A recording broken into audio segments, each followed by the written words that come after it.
नमस्कार, पैगाम टीवी देख रहे हैं आप। और जिस तरह से असेंबली चुनाव होने के बाद अब बातें तो ये हो रही हैं कि आखिरकार सरकार कौन बनाएगा। इसी संदर्भ पर मेरे साथ खास बातचीत करने के लिए डॉक्टर अमरचंद भगत जी हैं, लोक अधिकार मिशन के जो है वो चेयरपर्सन भी हैं। बहुत शुक्रिया सर जुड़ने के लिए। आपकी चैनल पैगाम टीवी का बहुत बहुत शुक्रिया और आपका भी बहुत बहुत शुक्रिया। देखिए सर, ये जो एक पर्व शुरू हुआ था डेमोक्रेसी का, पहले तो पार्लियामेंट्री एक पर्व था, अप्रैल में वो हो गया और दूसरा असेंबली का भी आया। और इसमें विशेष बात ये थी कि 10 साल के बाद ये एक मेला था जमहूरियत का, और ये मेला कल कंक्लूड होने जा रहा है। तो इसमें जो मेरे मन में जो 2-3 विचार आए हैं कि जो लीडर हैं, क्या वो अपने वोटरान के प्रति कितने सिंसियर हैं। तो इस बात को लेकर जो अक्सर जो हमारा पुराना जो एक्सपीरियंस रहा है इलेक्शनों का जी, तो वो ये रहा है कि जो लोग जो हैं वो मैक्सिमम जो जनता होती है वो भोली भाली होती है, और लीडर जो लीडर जो चुनते हैं लोग या चुने जाते हैं, उसके मेरी समझ के अनुसार उसके 2 रीज़न्स होते हैं। पहले तो ये है कि अगर लीडर नया है तो नया लीडर अपने वादों से, अपने दूसरे जो उनको प्रॉमिस करता है, जो मैं ये करूँगा, मैं वो करूँ, तो इन अपनी बातों से जो उनको लोगों के साथ एक किस्म का वो एक वर्बल एक बांड करता है कि मैं ये करूँगा आपके लिए। तो एक तो लोग उस पर एतमाद कर लेते हैं, उस पर विश्वास कर लेते हैं और उसको लोग वो वोट दे देते हैं। लेकिन वोट देते हैं। अमरचंद जी, किस तरह से देख रहे हैं, पॉलिटिकल सर्वे चल रहे हैं कि आखिरकार किसकी सरकार? जी सर, मैं इसी बात पर आ रहा हूँ। दूसरी बात ये, वो जीत तो जाते हैं, लेकिन अभी भी आज के इलेक्शन में बहुत सारे ऐसे उम्मीदवार हैं जो दूसरी बार और तीसरी बार जो इस वक्त खड़े हुए हैं।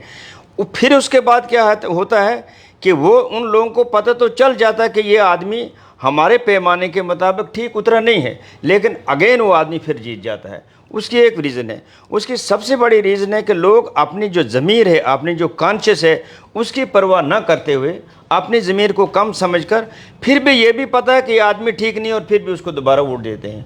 उसमें लोगों की सबसे बड़ी मजबूरी ये होती है कि हाँ जी, मैं फलां पार्टी से बंधा हुआ हूँ, अब हमें पता है जी एक उम्मीदवार ठीक तो नहीं है, इसने पिछले 5 या 6 साल अच्छे काम नहीं किए हैं, इसने हमको माना भी नहीं है, ये आदमी बिल्कुल बदल गया था, लेकिन चूँकि मैं पार्टी से जुड़ा हूँ इसलिए मैं फिर उसको, इसका फ़ायदा लीडर उठाते हैं। लेकिन क्या उम्मीद रखते हैं जो नई सरकार, चाहे वो भाजपा की बने या अलायंस की बने, लेकिन क्या उम्मीद रखते हैं आपके आखिरकार जम्मू कश्मीर में किस तरह से जो बदलाव लाने की कोशिश करनी चाहिए?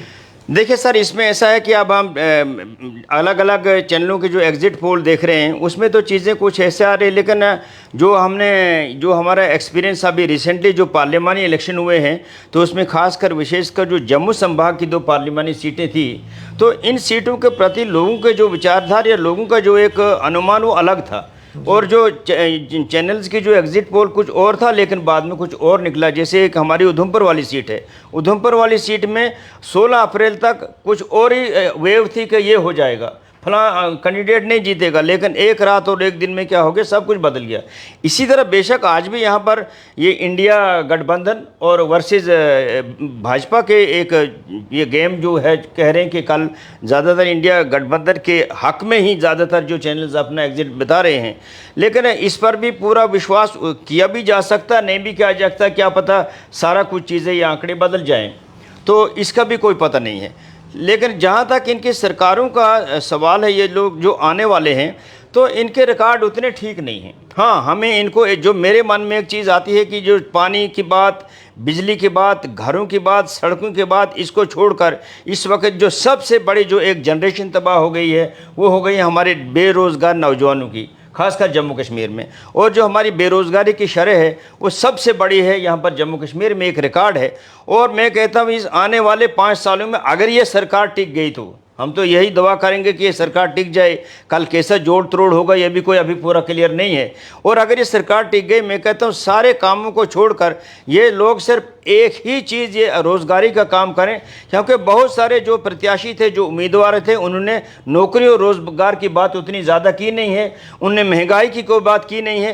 एक बहुत बड़ा तबका इस जम्मू कश्मीर की रियासत में बहुजन समाज का, उस बहुजन समाज की कोई इनने परवाह नहीं की है। और बहुजन समाज की भी एक बदकिस्मती ये है कि जैसे इस वक्त पार्लियामेंट में हमारे SC ST के ही अगर देखें, बहुजन समाज के 131 MPs हैं, लेकिन वो 131 चलती फिरती डेड बॉडीज हैं।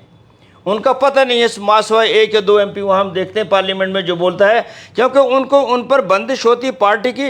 उनको जो रिमोट में पार्टी ने बोलना है वही वो आगे डेड बॉडी बोलेगी, नहीं तो बोलते हैं नहीं। क्या लग रहा है आपको? चलिए छोड़िए, जो भी सरकार चुनकर सामने आएगी, पहला मुद्दा आपने बताया कि रोजगार की कमी है। रोजगार 14 से पहले भी कमी थी, आज भी कमी है। क्या लग रहा है कि नाकामी रही रोजगार देने? बिल्कुल नाकामी रही। आप देखें, इसमें सबसे बड़ी बात है वो बच्चे, एक जनरेशन तबाह किस तरह हुई, इस बात को मैं अपने हिसाब से एक्सप्लेन करने का प्रयास करूंगा। अब देखें, जो बच्चे 14 से लेकर आज 10 साल में, जो बच्चे 14 में PhD थे, MPhil थे और PG थे, उसमें से मैक्सिमम बच्चे जनाब अभी ओवरेज हो चुके हैं। और ये जो उनको लत लग गई कौन सी, जो नशे की तरफ, जो ड्रग्स की तरफ चले गई, वो उनकी मजबूरी थी। न वो शादी कर सकते हैं, न वो अपने घर परिवार को कुछ दे सकते हैं, और सोसाइटी में उनकी इज्जत मान सम्मान खत्म हो गया है। वो ड्रग्स नहीं करेंगे तो कहाँ जाएंगे? इवन ड्रग्स के लिए भी उनके पास पैसे नहीं होते हैं, उसके लिए भी छोटे मोटे वो गलत काम करने पर मजबूर है। कहने का मतलब ये है कि एक जनरेशन तबाह हो गई है।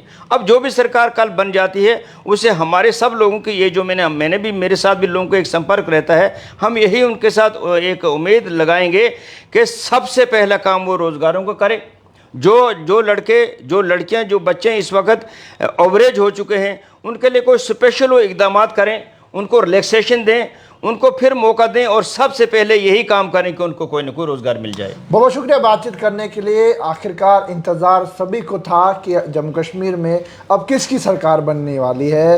इंतज़ार कुछ ही घड़ियों का अब रहने वाला है। कुछ ही पलों के बाद कल ठीक चुनावों के रिजल्ट आने वाले हैं, और आखिरकार कौन सी सरकार जम्मू कश्मीर में बनने जा रही है वो भी निकल के सामने आएगा। जो सर्वे हैं और एग्जिट पोल हैं वो आप तक तो ज़रूर ही पहुंचाने की कोशिश करें। इस वक्त मेरे साथ डॉक्टर अमरचंद भगत जी हैं, और आखिरकार किस तरह से लगातार सोशली मुद्दों को जो है वो जनता तक लाने की कोशिश करते हैं। लेकिन आज अपील लेकर आए हैं। अपील ये है कि आखिरकार सरकार में आप लोग आ जाओगे, सरकारी बाबू, आप पगड़ी भी पहन लोगे, कुर्ता भी पहन लोगे, लेकिन आखिरकार जो लोग आपके साथ हैं, जो युवा है जिसे रोज़गार का वादा किया था, क्या उन वादों पर भी खरा उतर पाओगे फिर से या नहीं उतर पाओगे? ये सवाल इनका है, और कहना साफ है कि आखिरकार युवाओं को रोज़गार चाहिए कि आखिरकार जम्मू कश्मीर की अगर तरक्की करवाना चाहते हैं। तो आम जनता कमेंट सेक्शन में अपनी राय ज़रूर रखिएगा। इस पूरे इंटरव्यू को लेकर क्या कहना चाहते हैं, अपने सुझाव भी ज़रूर कमेंट बॉक्स में रखिएगा। तो पैगाम TV की खबरों को